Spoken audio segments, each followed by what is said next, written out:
Marathon finisher. Yeah, feels good. Does feel good. Yeah, weird one, but Why weird? I don't know. I just never probably imagined being able to do a marathon, and here we are. Yeah. It's I always think that it gets like a bit of a, I don't know, with like the popularity of running now. I'm lucky enough to have ran a marathon. I think unless you've done one, you can give other people that have done one like the doff of the cap per se to say, yeah, do you know what, you've earned that medal, because it's a fucking long way, isn't it? Yeah, I think that's what I found. I think through the training program we done, which we'll talk about, it was everything went to plan. It was really good, and I think I was a little bit naive going into the run, thinking I'm just going to do this. This is easy. It's only 42k. Yeah. And yeah, found out at 37k that it's not just as easy as that. Yeah, mate. It's definitely especially for somebody. One thing that I think people who know you will know that you're relatively respectable athlete. You play football, good at golf. Anything you kind of put your hand to, so to speak, you tend to do quite well at. Let's just say that, right? Yeah, sports-wise, I feel like I've always been. But when it comes to, you know, Dunc's going to go and run a marathon, I'm sure he'll be fine. Like a couple of people would have said, you know, oh, like why are you getting that help and whatever. Did you find that throughout that process that there was actually a kind of sense of reality? Oh shit, I've signed up to something that is actually a little bit harder than what I thought. Do you know what? I think probably on the day, yeah, but through the training program, probably not so much.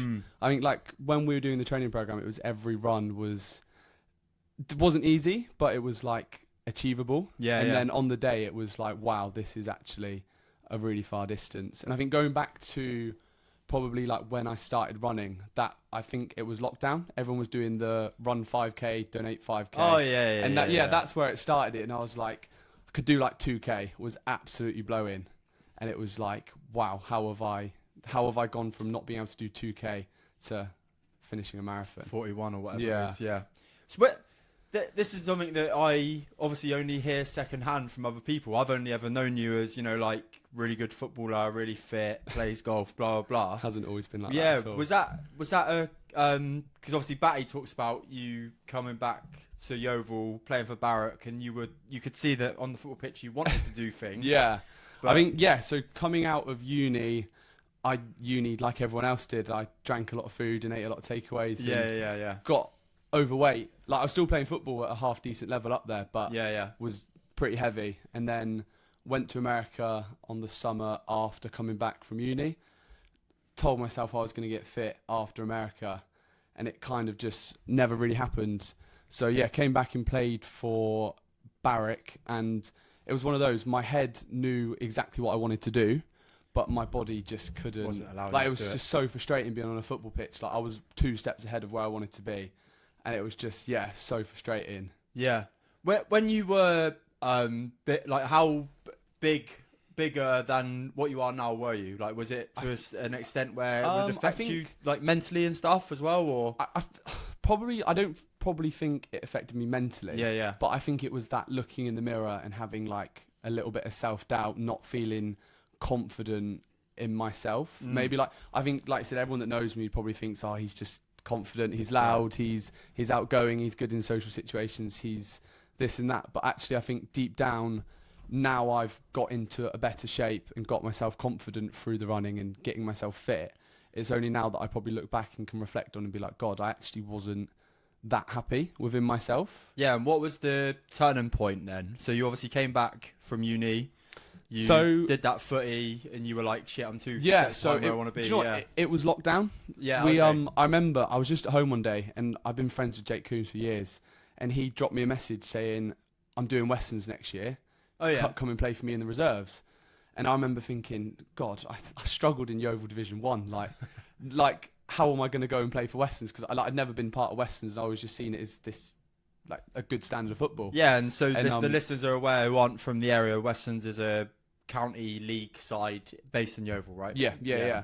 So he said, get yourself fit, come along to pre-season.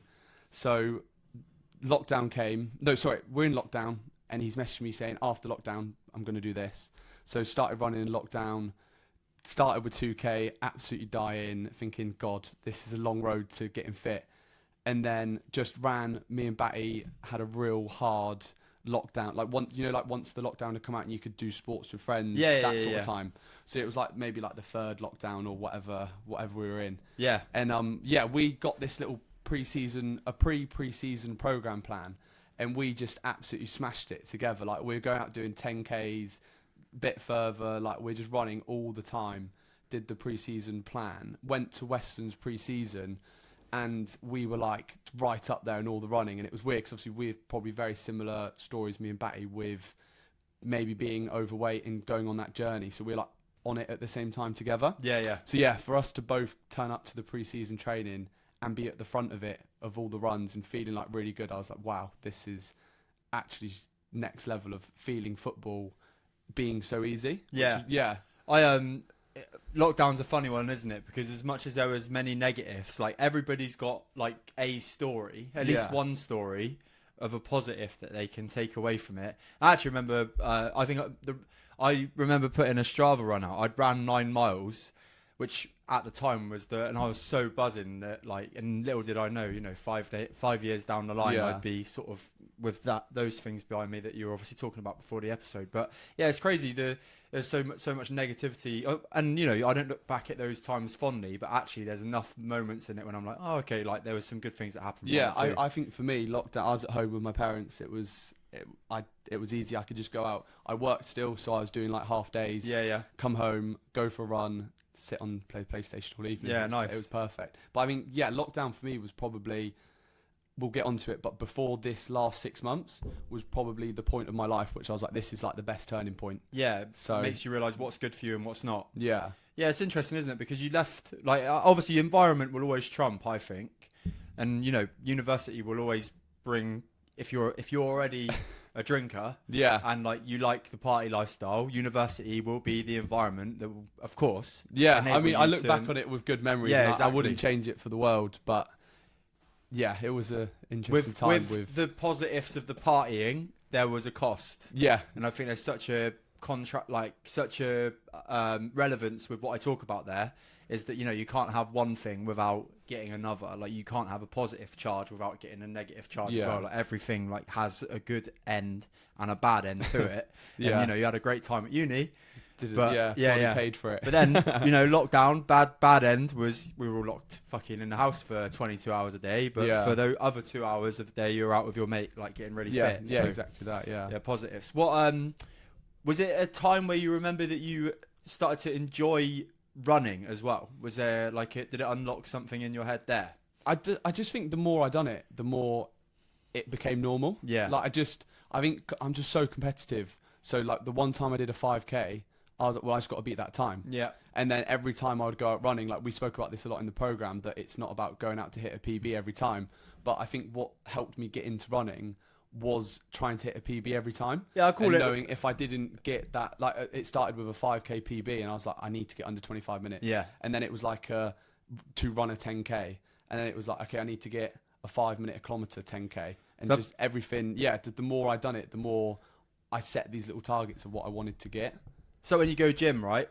When you first start going to the gym, it's really easy to fly up through the dumbbells, isn't it? Mm. You go from your 7.5 to the 10s to 12s to 15s. Oh, I don't know about that. When you first go in, and I think that's the same with running too. Because if you've never ran before, your first run that you ever do is going to be a PB. Yeah, right? Even now though, I think the first 3K of every run, it's just horrible. Yeah. You can see why so many people don't stick to running. Because even now, I think I've done 900 kilometers in 2026, and the first 3K, first 2K of every run, I'm like, what am I doing? Yeah. Then the more you get into it, it just gets easier. I think it's one of those, isn't it?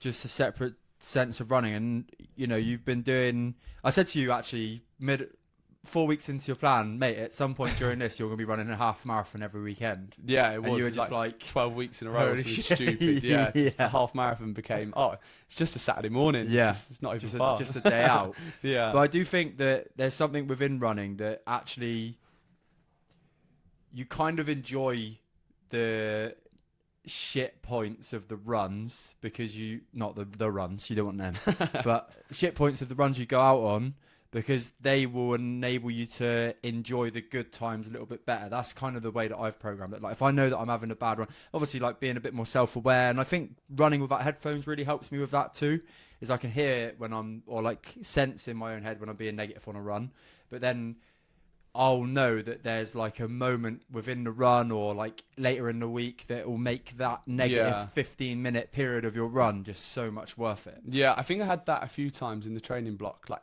it was like the wettest winter ever. Yeah, so it's just every run for probably 2 months. What did we have? Was it like 60 odd days of rain in a row? Horrendous, and wasn't it was just, so every time I went out running, it was like, I'm getting absolutely drenched. Like, come home like sopping wet, just... It was horrendous, like running out through the rain, sideways wind. It was just, it was really horrible. So once that weather started to change, it was like, I've gone through the hard times now. Like it's easy. This is easier. It's more enjoyable. Yeah. Yeah. The transition from you getting fit to playing footy, then you played a good level at Westlands. You got snapped up by the first team pretty quickly. Yeah. So Jake loves telling this story, but he got me in to play for the reserves. And after the first training session, Gibbo, who's the first team manager, was like, yeah, mate, just so you know, he's going to be with me this season, not with you. And Jake's still angry about it now. But yeah, that's football, isn't it? That's football, yeah. But in some ways, like credit to Westlands for allowing that to happen. Right? There's many clubs where, you know. Yeah, I don't think Jake was too happy because he still gets angry about it now. But yeah, it was good. I mean, to be fair, it worked out well because I think that was my first season with Westlands, and I pretty much started like every single game. Yeah. So yeah. And then you played good levels. You played grassroots levels. I mean, they are both grassroots in some senses. What would you say the pros and cons are to playing with your mates, which you have been doing more so recently, and then playing at those higher levels? You played obviously at Sherborne, you played at Westlands. Yeah, it's hard to compare the different. Like I think the biggest difference is obviously the standard of football. Like I think it's more enjoyable playing against better players.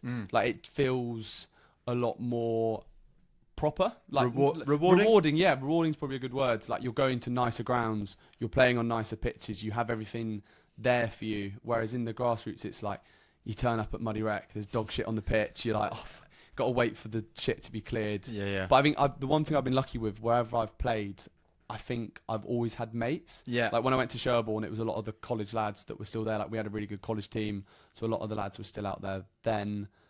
And then Wincanton was a lot of the college lads were still there because this was obviously when we just finished college.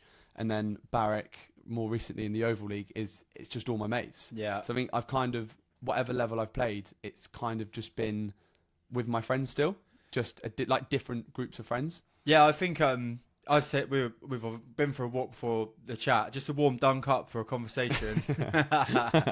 And I think the two times that I've loved football of my Montacute team, which obviously Batty talks about so fondly, who's one of our mates, and Ilch, it's just because of the group of players that end up in the same change room together. Yeah, you're spending so much time with them, aren't you? Like, you've got to get on with them. And it's not just the fact that, both sides won trophies, but you're turning up on a Saturday in your spare time. Yeah. And you're not just looking forward to playing football. You know that there's like some banter that was left unfinished from the previous week, or like somebody's on like a good run of form and you want to, like, there's so many things that can carry, especially when it's your friends. There's so much more to it, isn't it? You're driving to the games together. Yeah. You're sitting around before the game, you're warming up together. You got the 90 minutes of football, and then it's that debrief after of you're on your way home, you're sat together at the pub, you're going around each other's house, you're talking about the game. Yeah, and it makes it. So what would you say then if you were to choose?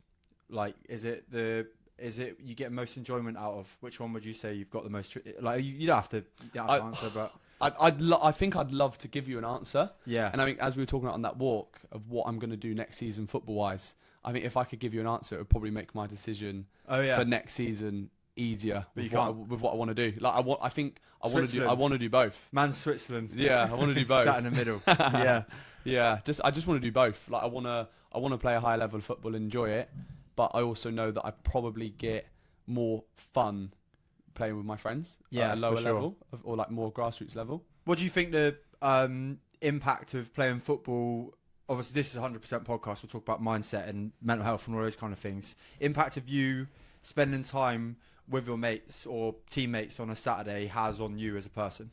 Yeah, I think it's good, isn't it? I think to be playing a game that you love with your mates is it's just the perfect combination. Like you can, like we said, you can go to the pub after, like anything that's going on, whether it's at home or at work or just anything that's going on in your life. I think that 90 minutes of football is such a distraction from anything. Yeah. And then obviously if you've got good mates that you're doing it with, it's not just a 90-minute distraction. It's the hour before, the hour after, the back at the pub. It's just all one big distraction to reality sometimes, isn't it? Yeah, I do. I sometimes wonder the comparison to. So I've had like a guy called John Shearing on the podcast before, who was the Yeovil League chairman, and he talks about the Yeovil League back in the day. It had like 8 divisions with 12 different teams how it was in the it. best league. My dad played in the Yeovil League, and they say like the stat. You know, I think it's always you. Standard was better back then. Blah, blah, blah.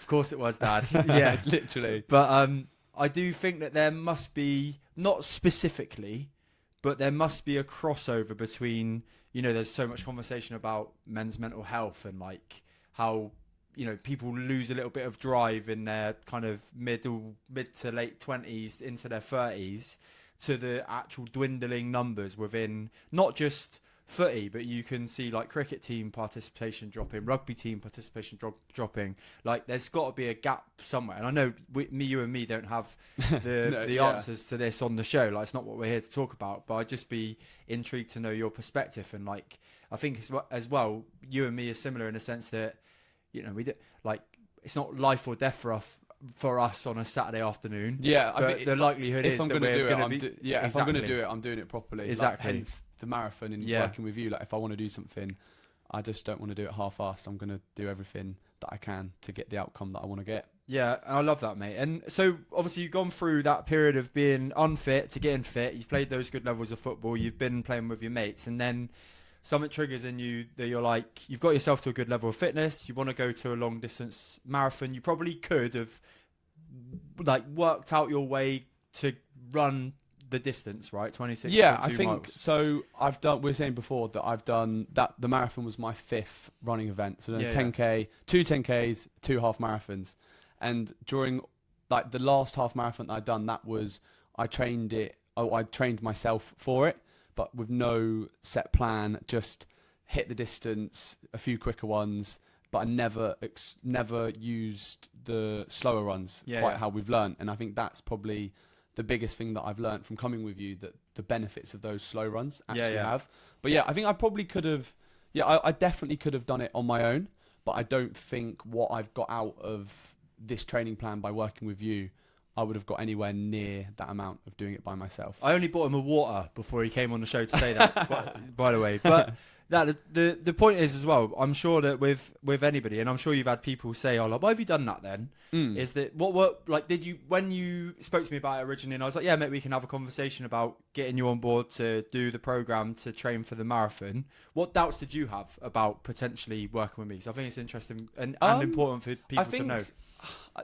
I don't think I had any doubts, because I kind of wanted to do it and get the best outcome for me. Yeah, okay, The thing maybe I thought was, would I think I could have done this myself and not learn anything from coming with you? New, maybe. Yeah, like I think, would I have thought I could have just done this by myself and it would have been go for a run here, like, oh, I know I've got to go and do a 10k. I know I've got to build it up.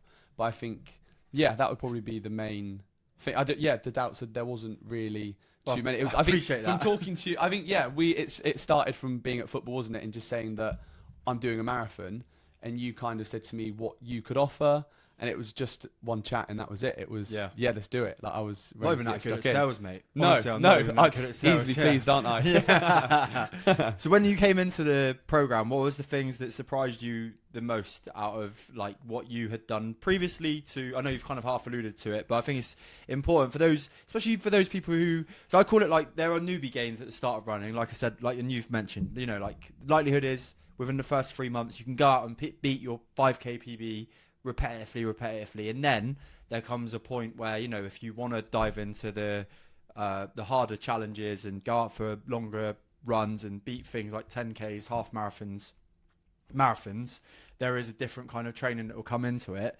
But what surprised you about the process that we went through?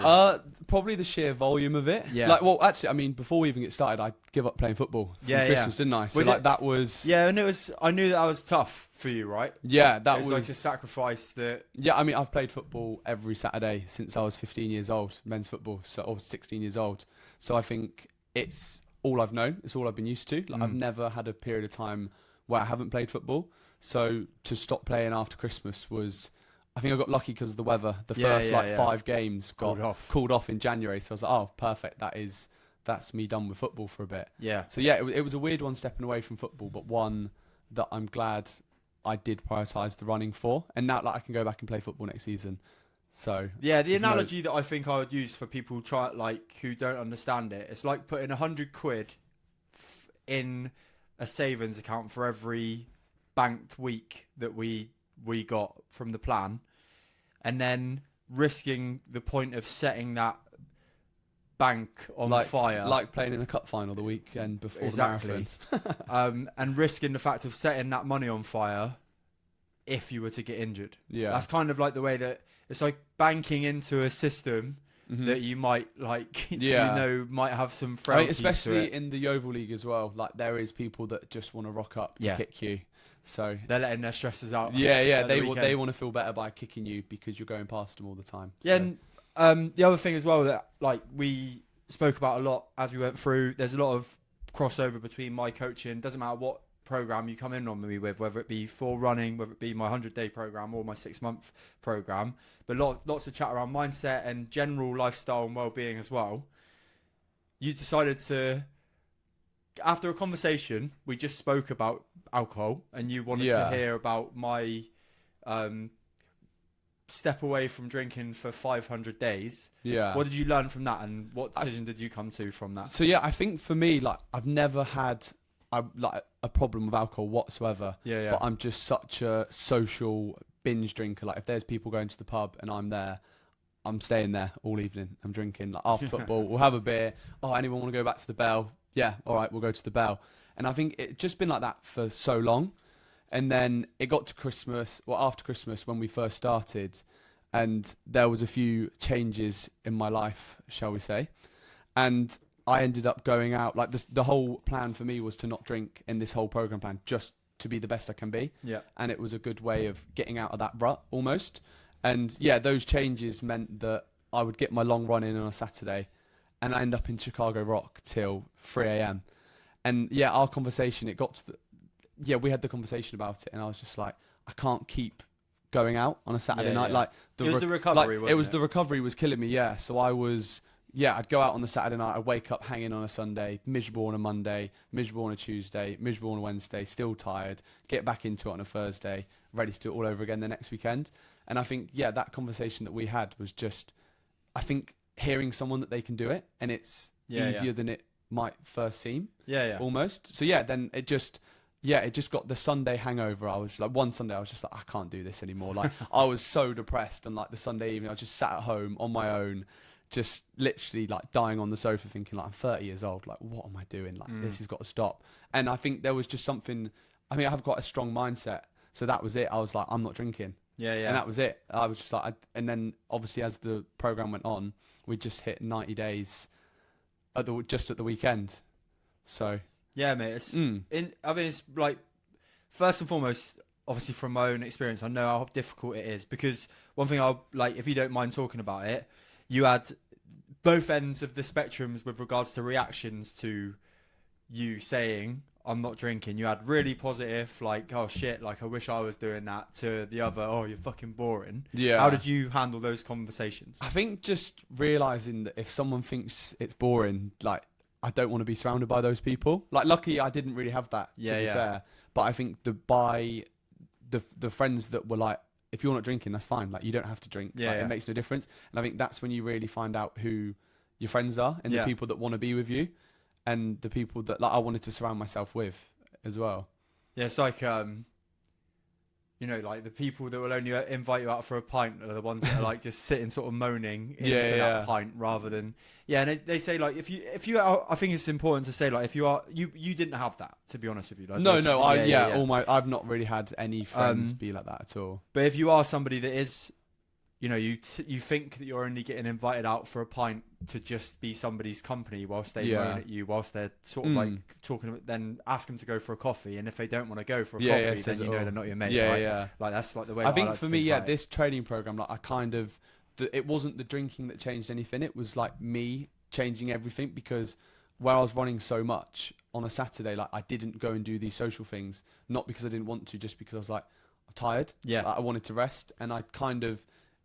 I feel like winter for me is always a bit quiet anyway. Yeah. But not having that social side from football, the social element was almost taken away from my life a little bit. Yeah, for sure. Yeah, just like you're not at football with your mates, so they've all gone to the pub. Nothing's going in the group chat. Yeah, yeah. I'm just sat at home thinking, I can't be bothered to leave anyway. I can't wait to put another 10 quid on this half-5 game. Yeah, another bet builder's gone on.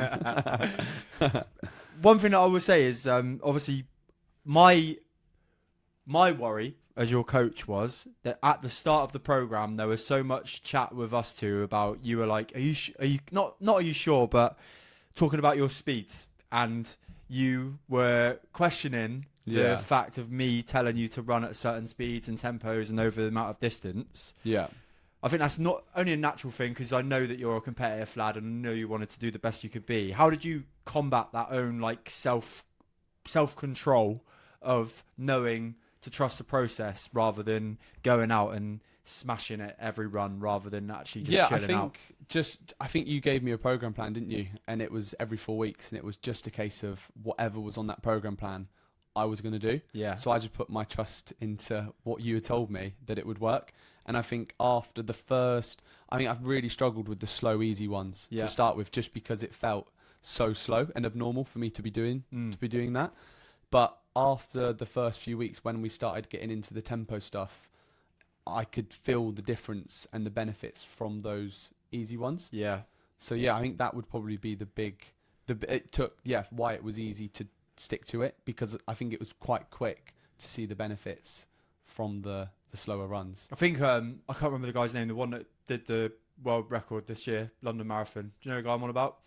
He did a reel basically a few weeks ago, essentially saying that it's your ego that's holding you back getting better from running. He says those runs where you've been told to go out and run like 10-minute 45 miles, and you can see yourself looking at your watch and you think, oh, what will other people think about this on Strava? Yeah. Is the minute that you start losing. I can imagine. And that's what people, you know what, like I'm open enough to admit that sometimes when I'm out on a slow run, I know that I can run faster. I don't need to prove anything to myself. But it's like that thought of somebody looking at your run on Strava going, I think we had it. I went with Sammy Hockin at the start of this training plan. He came out with me a few times, and we were going along Preston Road, and this like old guy, I remember you telling me this. He's just gone past us on Preston Road, and I was like, you bastard. No, I can't have it. Like, and then, but obviously, we just stayed back and let him go, and it's just swallowing that pride, isn't it, and not worrying about that ego. Like, we were following a plan and trusting the process with it. So if he wants to go past me and feel rapid, he can have it. What do you find most difficult about the 16-week plan building up to the marathon? Good question. I think the sheer volume, maybe. Like, I know we touched on it a bit already, but like that's fine. Probably just the sheer relentlessness of the what's the word I'm looking for? Like the consistency of the plan. Yeah. Because it was Monday run, Tuesday gym, Wednesday run, Thursday I work late, Friday gym, Saturday long run, Sunday try and get into the gym, bit of recovery on the bike. So it was like every single day there was something going on. One thing it's hard to balance. Yeah, I think one thing as well that's really important is like you wanted to put eggs in your basket.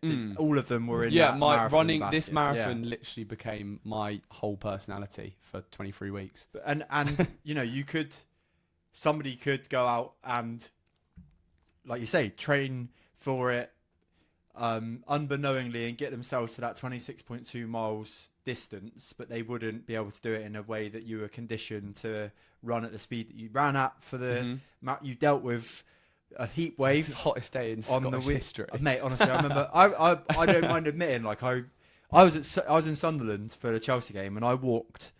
I was doing my challenge. I was like, I've got to walk. I've got to get some distance in for this 310 kilometer challenge today. And I walked from where I parked to because basically I didn't realise that the seat that my coach had got me was in corporate, and like he was like, "Oh, it is like corporate." I was like, "For fuck's sake, I need a shirt." So I walked from the car park, found a shop to get. Went to Marks and Spencer's, got a polo shirt, which was 2 miles away, and walked back. I was so glad I bought another top, mate, because I was like sweating profusely. Yeah, it was like the first one of the year, wasn't it? Yeah, It was like yeah. the first real bit of But heat then we had. I thought, fucking hell, Dunc's running a marathon in Yeah. this. It was, yeah, along the coast. It was Yeah. just absolutely, there was no shade. It was just beating down on us all day long. But then, all morning, yeah. Got to the game, Chelsea lost, obviously. It's what happened last year. Yeah. Got back to where I was supposed to be staying, where I was going to ring you and see if you were all right and check in and whatever. Realised that the booking.com booking hadn't crossed over with the hotel. So I then had to do the whole 4 extra hour drive back to Somerset. But anyway, we had a chat and you were alive and kicking and it was all good. Just had a Five Guys, hadn't you? Yeah, nice big Five Guys. Talk about the marathon experience itself then. Yeah, it was really cool. Like it was really busy. There was so many people. Like the buzz was really good. But I think I messed. Like we spoke about. I didn't mess up. But on the website, it was like no headphones, bone conductor ones only. Get there, everyone's got headphones on. I'm thinking, I'm in trouble here. And I did it with no headphones. And I think the biggest thing that I took away from it was I think I went into it thinking there was going to be crowds everywhere. So when I did the London Landmarks half last year, it was so busy. Like 20 kilometres had crowds with bands and people singing and cheering. And I think the Edinburgh one probably had like 70% of the route had like no one on it. So I was just literally in my own head for just over 3.5 hours. I actually think, like, if you run a marathon, fair play, but I feel like you should get another medal if you do it without headphones. Yeah. Because I've spoke about it recently. So many people don't know how to spend that time in their own head with their own thoughts. It was hard. I think at 30k, I had a really bad stitch. Yeah. And I just thought, I'm going to stop. There was a tree. I'm going to stop. I'm going to go for a wee. Just try and shake this stitch.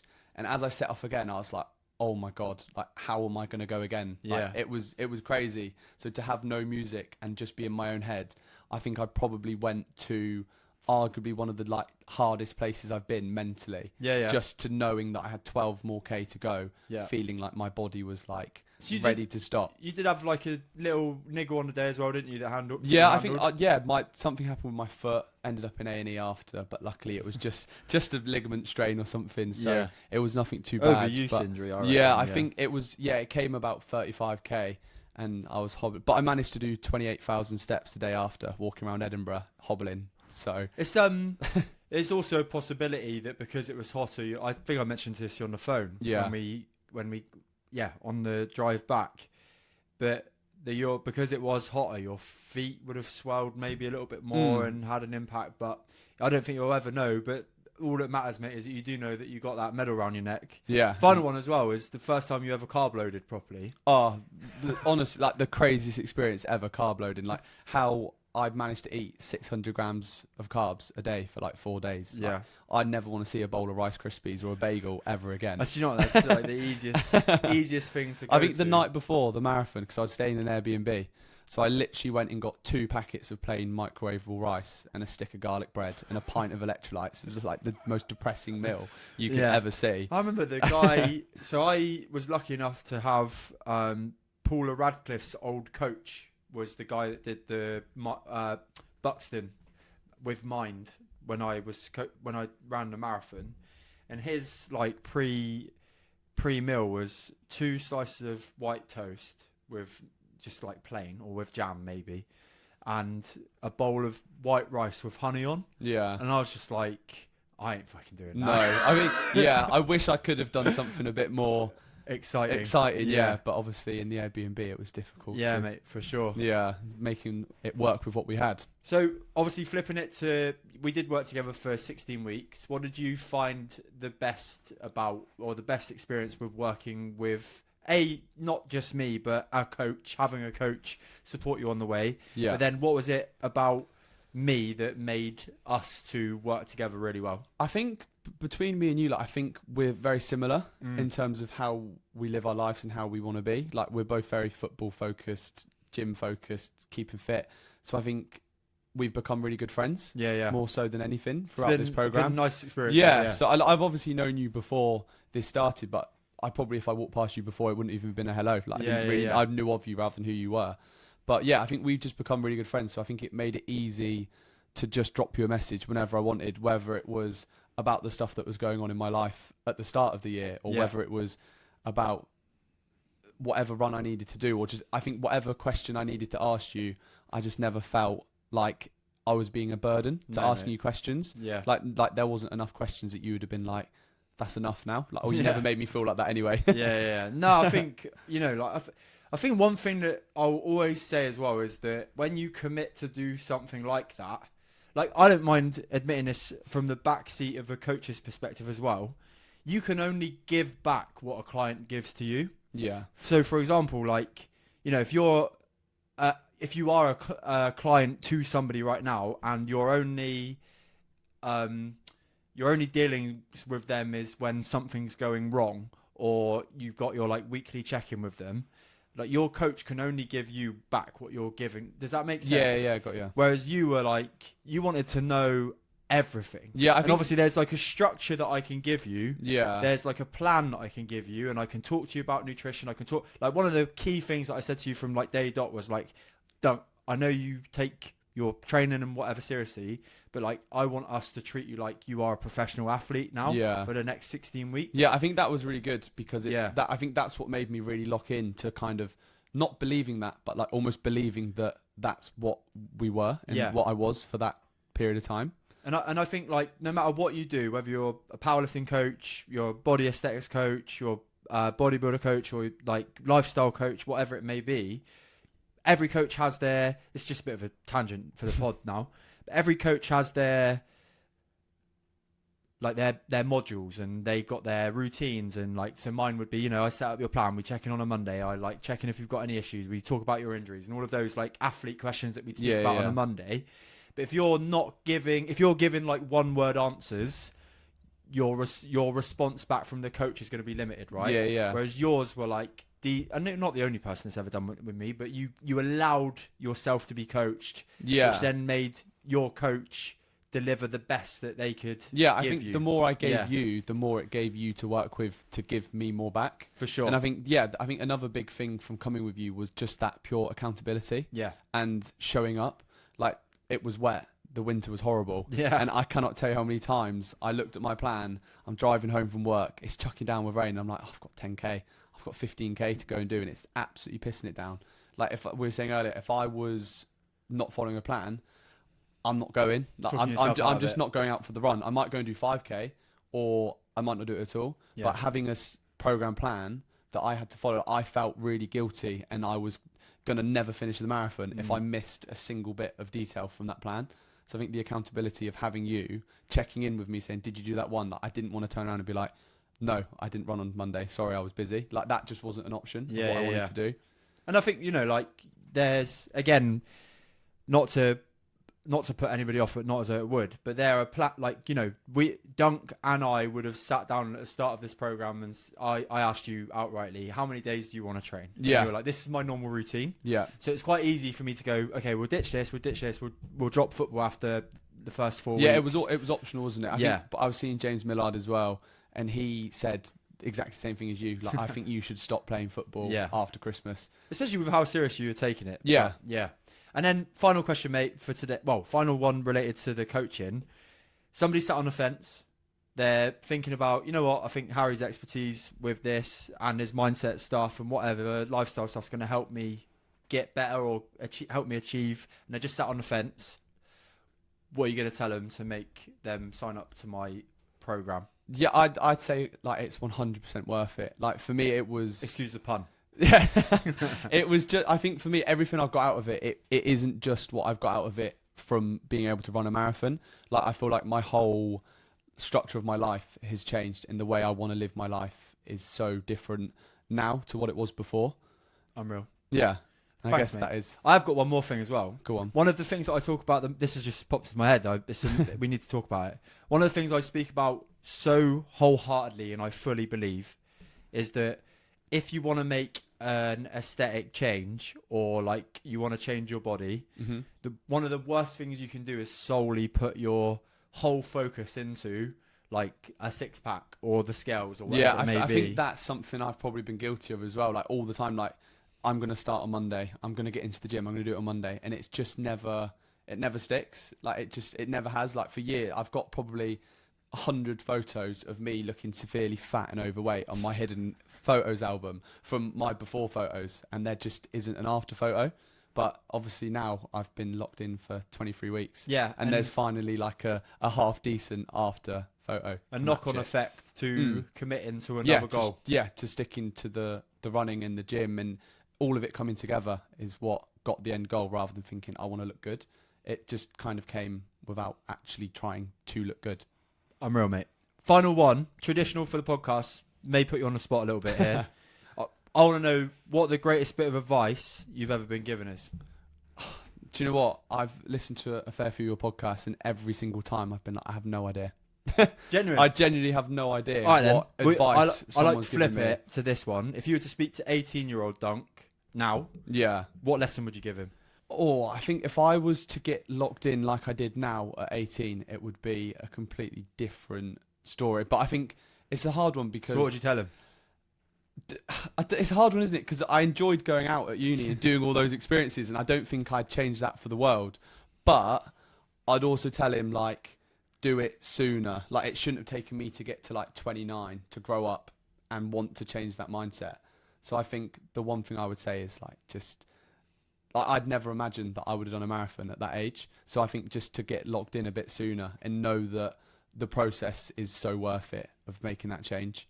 Dunc, genuinely, it's been a blast coaching you. I've had so much, got to know you as a person really well. You've nailed, honestly, listeners, when I say that this guy has nailed every single metric of coaching that I've put on a plate for him, he has literally hit every single one. And, you know, like, that's not for everybody. But if you go into something with that mindset, you'll get those results. And if you have enjoyed today's episode with Dunc and I, make sure you like and subscribe below to the 100% podcast or follow us on Spotify for more episodes like this. We're back with new episodes on Fridays. Take care.